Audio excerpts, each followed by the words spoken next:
Let me get this straight. Reasonable doubt. Last week y'all had us crying over Mama Lou. This week y'all got us dazed and confused about this sex tape. See, that's one of the reasons why I love the show. You think you know, but you really have no idea. Like that whole sex tape situation, absolute genius. It makes you think what you know versus what you will know come to the end. What's up, y'all? Make sure y'all hit that subscribe button and welcome to Lawrence Supports to talk about my review of episode 8 of Reasonable Doubt. And I got a question for y'all. Do y'all think that the mother was behind the whole ordeal when it comes to Ozzie, when it comes to Wendy?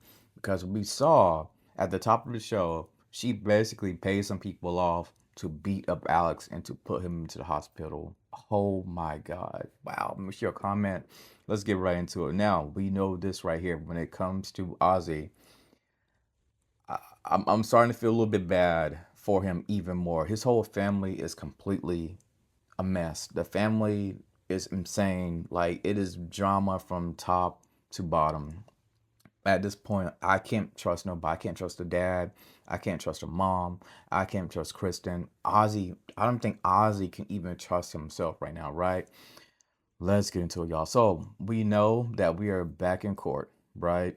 And of course, we end up meeting before we go into the court situation. Of course, we end up meeting Chelsea, aka Lori Harvey. She's gonna be a big player in this. But we'll talk about it. Okay, so we in court. Now, I'm going to focus on the mother when it comes to the court. The mother's, brought to the stand and they're asking a couple of questions about her whereabouts, where she was the night, Wendy got killed. And I appreciate Ortiz. He kind of is telling the mom that, yo, you've been lying. If you're lying about where you was at, you know, that makes me wonder will you continue to lie on the stand? And the mother reveals a shocking bombshell about the whole sex tape, right? That the man on the sex tape is actually her husband. She said her husband been cheating for 9 years, but apparently it's not her husband because they've been switching faces, right? Well, the mistress and Wendy, their faces have been switched, right? So now it is a confused situation about, if the dad was really on the tape because they was mentioning, he was like, yo, is that really the best option we had? Was to throw me underneath the bus to say that I was the one that was on the tape.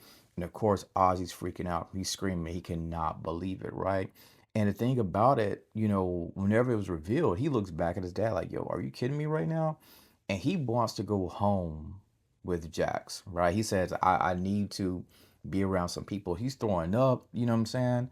And she's like, well, I can ask the judge. And I kind of felt bad for Ozzy because his family is so torn up. It just makes me wonder, was the mother behind it? Was the mother and the dad together in it, basically, right?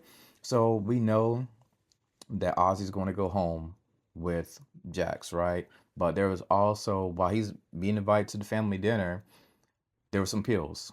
He asks the kid to go to the bathroom. He sees those pills, he takes them, but then he stops, right? Because we saw that he ends up giving the pills back to Jax, and he was like, well, Jax was like, well, I'm proud, but I'm also disappointed that you decided to go through my stuff, but you did what you need to do, so I'm proud and happy for you about that right there. Ozzy, man, and of course, Ozzy. Speaking of Ozzy, he freaks out whenever he hears about Nisha, right? Nisha's going on. I think this was Omarion's baby mother, April Jones, if I'm not mistaken. They are on a podcast, and Nisha talking about she gonna spill the tea, right, about Ozzy. Ozzy gets her phone number. He calls her. He's like, "Yo, if you're not gonna do nothing, right? Because if you do, I'm coming after you." And she mentions, well, what you gonna do? You was out here sleeping with these producers, yada yada yada. Cool, get it. She does listen to Ozzy. She doesn't do it. Okay, cool. Now I gotta talk about this right here. We gotta talk about Chelsea, aka Lori Harvey. Lori Harvey is not Lori Harvey, but Chelsea, aka Jack's sister, is coming into play. Now we know that Eddie is apparently short of some money, right? He needs some money, and that's something Chelsea asked him, did you get the money? He's like, no, things are kind of complicated right now between me and Jackson. I'm still trying to break out the relationship. And then, she gets locked up in a pen. He bails her out. It's crazy how Eddie, he went in on his daughter saying, listen, you're the one who got knocked up by, I think think he said she got knocked up 3 times by a couple different men or something like that. It's like if you mess this up for me, you mess up my do you say GI Bill money or something of that nature? But the military money, right? Because that's a check that she's kind of like been getting. But again, they're in some type of hole, right? Again, at the same time, she wants to meet Jax. And she is surprised. She's like, oh, well, oh, you've been spending time with Jax, and I could see I could see the beef right there. But we know this right here. Eddie's trying to keep her from Jax at the end of the day. He don't want Chelsea to meet her. But Chelsea ends up finding out where Jax lives, right? And then at dinner, the news is finally broken to Jax, right? Lewis ends up approaching Eddie. It's like, yo, you gotta tell her. He does tell her. Jax flips out. She's like, wait, what? What are you talking about? And it's so much to handle for Jax. And of course, I hate how Jax continues to try to go in on Lewis. Like, did you know about I have sisters? Like, listen, I no, no, no. And she's like, did you hire somebody? And Lewis is kind of like, well, yeah, I did. I did hire old boy, Daniel. You know what I'm saying? And now this is a tough situation for Jax because you got Mama Lou and you got that court case, right? Now, Lewis basically comes to Jax and say, listen, I'm sorry, but I just want to explain myself. Jax is like, listen, the only thing I care about right now is getting this court case done and taking care of my mother. Everything else is going to be waiting on the side. And of course, we're going to be seeing, you know, um, Chelsea parked outside Jack's neighborhood. Now, let me flip it right back to your boy Ozzie. Now, when it comes to Ozzie, he's freaking out. Of course, at the end, we do end up seeing like a nightmare situation that he was having. He's wondering to himself, did I kill Wendy? So now it makes me wonder what type of mental problems does he have? 'Cause he can't remember, he can't even remember himself if he killed Wendy, right? Which is kind of crazy. And it makes me also wonder about the mother again, going back to the mother.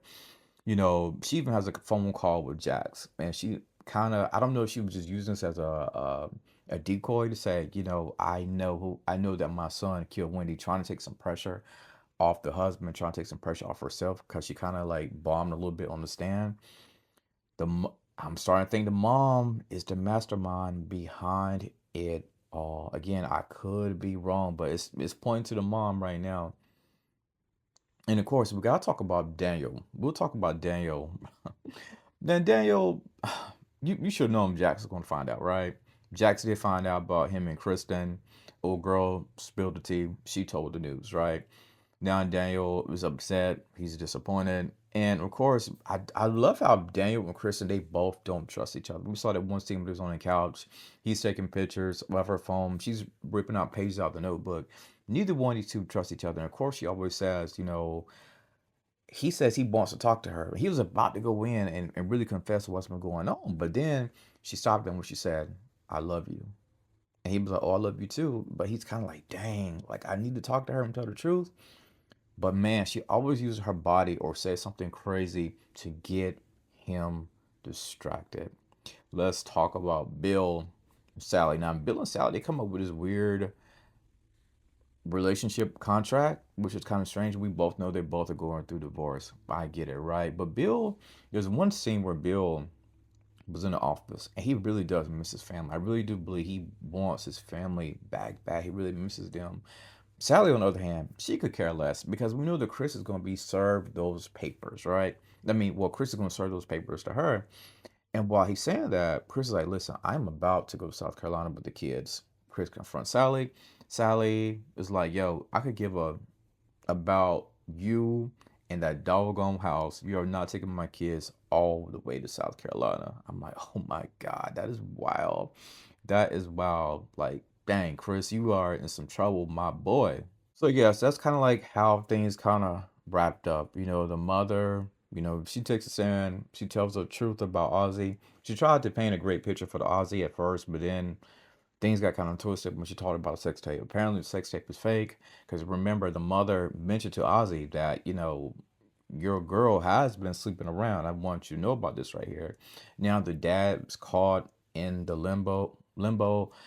Oh man, Jax, you got a little sister on the way. Man, she's parked outside looking at you getting your, I think, DoorDash or whatever.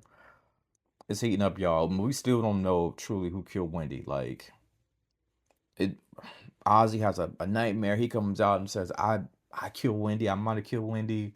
I think I killed Wendy. I don't know if I killed Wendy." Like, man, this show is so good. Like I said, man, if you think you know, but you truly have no idea.